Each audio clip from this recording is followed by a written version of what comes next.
4 kilo அளவுக்கு கோஸ் எடுத்து நல்லா அழகாக பொடியாக நல்லா வெட்டி வச்சுக்கிறேன்.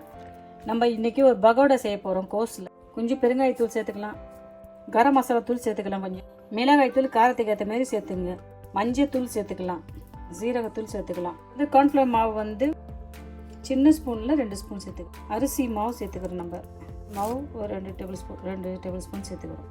கடல மாவு சேர்த்துக்கிட்டோம். விட்டமாக உப்பு சேர்த்துக்கலாம்.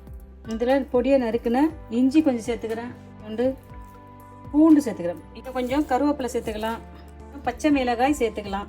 ஃபஸ்ட்டு பிசைஞ்சிக்கலாம், அப்புறம் தண்ணி தேவைப்பட்டுச்சுன்னா தண்ணி ஊற்றிக்கலாம். கடல மாவு, அரிசி மாவு, கார்ன்ஃப்ளவர் மாவு எல்லாத்தையும் சேர்த்துக்கிறோம். எல்லாம் பிசைஞ்சிக்கலாம். தண்ணி பத்தலைன்னா தண்ணி ஊற்றிக்கலாம். சும்மா ஒரு 2 டேபிள் ஸ்பூன் அளவுக்கு தண்ணி தெளிச்சிக்கலாம்.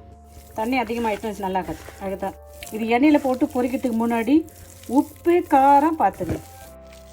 அதிகம் தண்ணி இல்லை, தண்ணி அதிகமாகவும் இல்லை, கம்மியாகவும் இல்லை. ஒரு இதான் அதோடைய பக்குவம் பாருங்கள். எண்ணெய் சுட்டு கொஞ்சமாக இதில் போட்டு அப்படியே இது மிதமான சூட்டில் வேக வைக்கும். அழகாக பொரியுது. திருப்பி அப்படியே அழகாக பொன்னிறமாக நம்ம வறுத்து எடுக்கலாம். பாருங்கள், என்ன சூப்பரான சுவையான அழகான ஆரோக்கியமான முட்டைக்கோஸ் பகோடா நம்ம செய்கிறோம். ஈவினிங் ஸ்நாக்ஸாக இது ரொம்ப நல்லா இருக்கும். டீ கூட முட்டைக்கோஸ் பகோடா செஞ்சுட்டோம். வாங்க நம்ம சாப்பிட்டு பார்க்கலாமா? பாருங்கள், என்ன ஈஸியான முறையில் வீட்டில் இருக்கிற பொருளை வச்சு நம்ம என்ன அழகாக ஒரு முட்டைக்கோசு பகோடா செஞ்சிட்டோம். பாருங்கள், என்ன அழகாக இருக்குது. பாருங்கள், எல்லாம் நல்லா கிறிஸ்பியாக என்ன அழகாக நம்ம சூப்பராக ஒரு கோஸில் ஒரு பகோடா செஞ்சு வச்சுருக்கோம். ஒரு ஈவினிங் ஸ்நாக்ஸாக நம்ம டீ போட்டு வச்சுட்டு காஃபி போட்டு வச்சுட்டு இதை சாப்பிட்டா ரொம்ப நல்லாயிருக்கும்.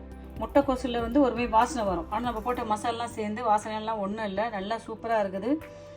நீங்கள் இதே மெத்தடில் செஞ்சு பாருங்கள். நான் நினைக்கிறேன் இந்த மெத்தட் உங்களுக்கு ரொம்ப பிடிச்சிருக்குன்னு நினைக்கிறேன். நீங்களும் இதே மெத்தடில் செஞ்சு பார்த்துட்டு நான் செஞ்ச இந்த முட்டைக்கோசு பகோடா எப்படின்னு சொல்லுங்கப்பா. பாய், தேங்க்யூ.